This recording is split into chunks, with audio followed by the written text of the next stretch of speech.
95% ये नंबर सुन के तुम्हें क्या लगता है? इम्पॉसिबल या सिर्फ टॉपर्स के लिए है? तो ये तुम्हारी सबसे बड़ी गलतफहमी है और वही चीजें मैं तुम्हें इस वीडियो में बताऊंगा। 95% लाने वाले लोग जीनियस नहीं होते, वो लोग जानते हैं कि मार्क्स आते कहाँ से हैं और वही फॉर्मूला मैं तुम्हें बताऊंगा। Subject wise, marks wise, step by step सब कुछ डिटेल में बताऊंगा।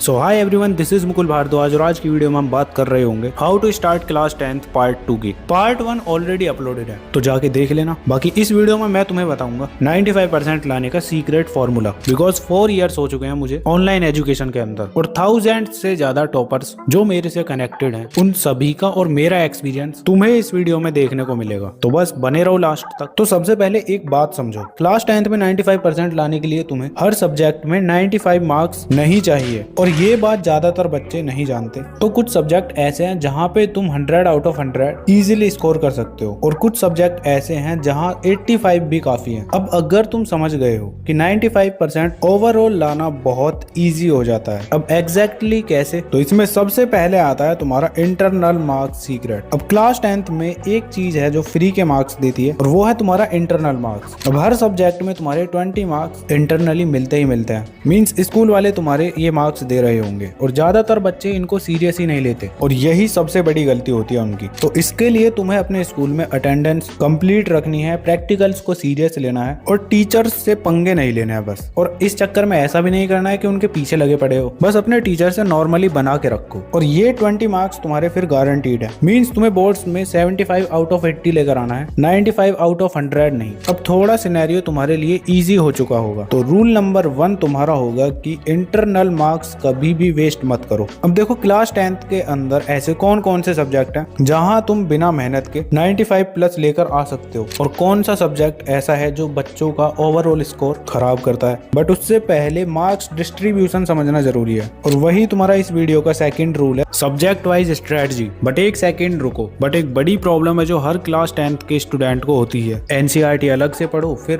प्रैक्टिस के लिए अलग से बुक लो, कॉम्पिटेंसी बेस्ड टाइप क्वेश्चंस के लिए अलग और कॉन्सेप्ट्स को समझने के लिए अलग से स्टैंडर्ड्स बुक्स। अब इतनी बुक्स, इतना कंफ्यूजन और इतना टाइम वेस्ट होता है ना, क्या ही बताऊं। अपने टाइम पर मैं भी ये फेस करता था। तो रिसेंटली मैंने सभी बुक्स देखी और पर्सनली मुझे एमटीजी की ये वाली बुक सही लगी। इसके अंदर तुम्हारी NCERT theory, well labelled diagrams, 50% competency based questions, case based questions और असर्शन रीजन, हर टाइप के क्वेश्चंस तुम्हें मिल रहे होंगे। मतलब कि सब कुछ एक जगह है। ऑनेस्टली काश ये मेरे टाइम पर होती तो मुझे भी इधर उधर नहीं भागना पड़ता। अब लिंक डिस्क्रिप्शन में है, एक बार चेक जरूर कर लेना और इस पे डिस्काउंट भी चल रहा है। अब डिफरेंट टाइप के क्वेश्चंस की प्रैक्टिस करना क्यों जरूरी है अभी तुम्हें आगे पता चलेगा। तो अब स्टार्ट होती है तुम्हारी सब्जेक्ट वाइज प्रायोरिटी, जिसके अंदर सबसे पहले आता है तुम्हारा इंग्लिश। ये तुम्हारा सबसे अंडररेटेड सब्जेक्ट है और यहाँ पे तुम इजिली 95 प्लस लेकर आ सकते हो, बिकॉज कोई इतना हार्ड सब्जेक्ट नहीं है तुम्हारा। डेली इसको 10 to 15 मिनट्स पढ़ोगे ना, वही काफी है, बिकॉज इसके अंदर कुछ इतना तगड़ा रॉकेट साइंस है ही नहीं।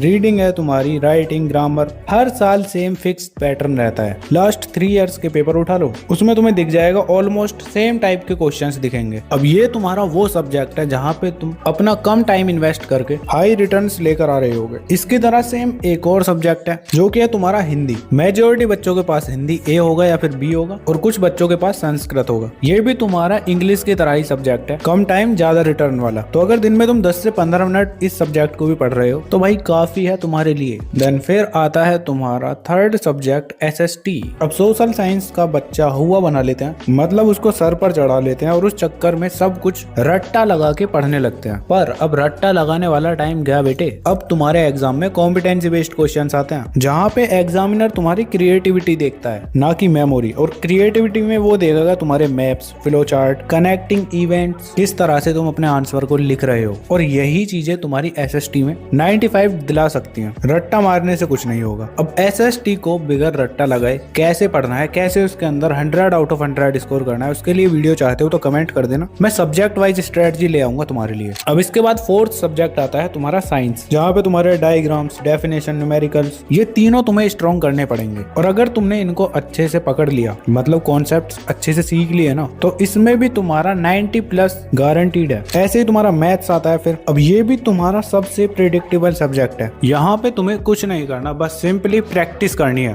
प्रैक्टिस में एनसीईआरटी के सभी एग्जांपल्स और बैक एक्सरसाइज वाले क्वेश्चंस करो और उसके साथ साथ प्रीवियस ईयर क्वेश्चंस और कॉम्पिटेंसी बेस्ड क्वेश्चंस भी लगाओ। और PYQs and competency based questions के लिए मैंने यहाँ नीचे वीडियो में बुक टैग कर रखी है, तुम उस बुक को ले सकते हो। और अगर तुम ये सब चीजें कंप्लीट कर लेते हो ना, तो फिर मैथ्स के अंदर भी 95 प्लस स्कोर करना पॉसिबल है, और वो भी विदाउट एनी कोचिंग। तो देख लो तुम्हें कितना बढ़िया फायदा मिल रहा है इस वीडियो को देखने का। अब चलो तुम्हें मैं वो चीज बताता हूँ जो मैंने वीडियो के स्टार्टिंग में बोला था ना, कि एक एवरेज बच्चा भी 95% क्लास 10th के अंदर लेकर आ सकता है अभी से पढ़ के। तो क्या चीज है वो, उसे बताने से पहले सिलेबस को कैसे कंप्लीट करना है चलो बताता हूँ। तो अब रूल नंबर 3 तुम्हारा स्टार्ट होता है, सिलेबस कंप्लीशन स्ट्रेटजी। अब 95% लाने के लिए तुम्हें सिलेबस को जल्दी कंप्लीट करना जरूरी है। अब जल्दी मतलब ये नहीं है कि कुछ समझ आ नहीं रहा, तुम बस लेक्चर देखे जा रहे हो, नोट्स बनाए जा रहे हो। ये गलती तुम्हें नहीं करनी है, तुम्हें स्मार्ट तरीके से अपने सिलेबस को कंप्लीट करना है। सिलेबस कंप्लीट करने से पहले तुम्हें पता तो होना चाहिए कि क्या क्या तुम्हारे सिलेबस के अंदर इस बार पूछा जा रहा है, बिकॉज हर साल चेंज होता रहता है सिलेबस थोड़ा बहुत। इसलिए मैंने टेलीग्राम पर तुम्हारे हर सब्जेक्ट के सिलेबस की पीडीएफ अपलोड कर रखी है, डाउनलोड करना और सिलेबस देख लेना, ठीक है। बिकॉज अगर यहाँ बताने लग जाता ना तो वीडियो बहुत लंबी हो जाती। तो टेलीग्राम लिंक डिस्क्रिप्शन में, वीडियो के बाद जाके डाउनलोड कर लेना। अब जैसे ही तुम्हें सिलेबस का पता चल जाता है तो टारगेट लेकर चलो, अगले 6 से 7 महीने में तुम्हें अपने सिलेबस को कंप्लीट कर लेना है। कैसे करोगे? पहले 2 महीने के अंदर तुम्हें अपने हर सब्जेक्ट के फर्स्ट 3 चैप्टर्स को एकदम स्ट्रॉन्ग कर लेना है, मतलब कि अच्छे से पढ़ना है उनको बस। ये तुम्हारी फाउंडेशन होने वाली है और बाकी के बचे हुए चैप्टर्स का बेस होगा, ठीक है। इसके बाद अगले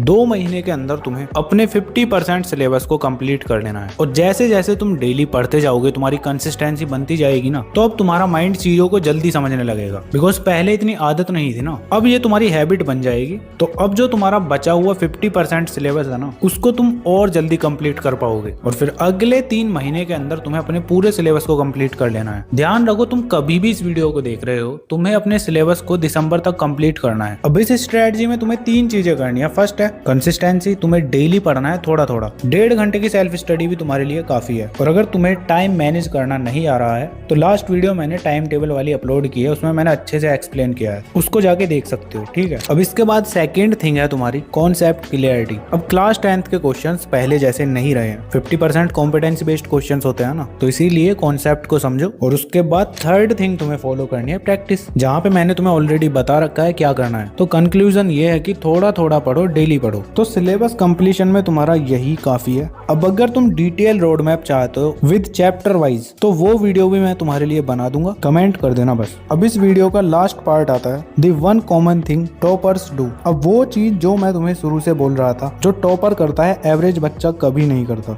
और वो है तुम्हारा कॉम्पिटेंसी बेस्ड क्वेश्चंस को करने का तरीका। बिकॉज एवरेज बच्चा हमेशा डायरेक्ट आंसर लिख देता है, जिसकी वजह से उन्हें मार्क्स नहीं मिलते। बट कॉम्पिटेंसी बेस्ड क्वेश्चंस में डायरेक्ट आंसर नहीं पूछे जाते, उसमें तुम्हें सिचुएशन दी जाती है जिसको तुम्हें अप्लाई करना होता है। और ज्यादातर बच्चे यहीं पर फेल होते हैं क्योंकि वो रट्टा मारते हैं। अब इसका सॉल्यूशन क्या है चलो बताता हूँ। तो हर टॉपिक को पढ़ने के बाद एक काम करो, खुद से पूछो अगर ये कॉन्सेप्ट रियल लाइफ में आए तो कैसा दिखेगा। अब तुम्हारे माइंड में कोई आंसर नहीं आता तो तुम सीधे चैट जीपीटी या फिर क्लाउड जैसे एआई पर जा सकते हो, उनसे जाके पूछ लो। और जैसे ही तुम इन चीजों को करने लगोगे, ये तुम्हारी एक हैबिट बन जाएगी और फिर तुम देखोगे कि तुम कॉम्पिटेंसी बेस्ड क्वेश्चंस को इजीली सॉल्व कर पा रहे हो। और ये तुम्हारा बहुत तगड़ा तरीका है अगर स्मार्ट स्टडी की बात करें तो। अब बाकी तुम्हें प्रैक्टिस कहाँ से करनी है कॉम्पिटेंसी बेस्ड क्वेश्चंस की, ऑलरेडी मैंने बता रखा है, उस बुक को अभी मंगा लो। और वीडियो पर अभी तक बने हुए हो तो कौन सा पार्ट तुम्हें इफेक्टिव लगा ज्यादा, वो भी बता सकते हो, या फिर कोई भी प्यारा सा कमेंट कर देना जो तुम्हें सही लगे, ठीक है। और तुम्हें अपनी स्क्रीन पर ये वीडियो शो हो रही होंगी जो मैंने सजेस्ट की थी। अगर टाइम है तो देख लो, वरना बाद में देख लेना। और सिलेबस डाउनलोड करना मत भूलना। आज की वीडियो के लिए इतना ही, मिलते हैं नेक्स्ट वीडियो में। तब तक के लिए keep learning, keep studying and keep smiling.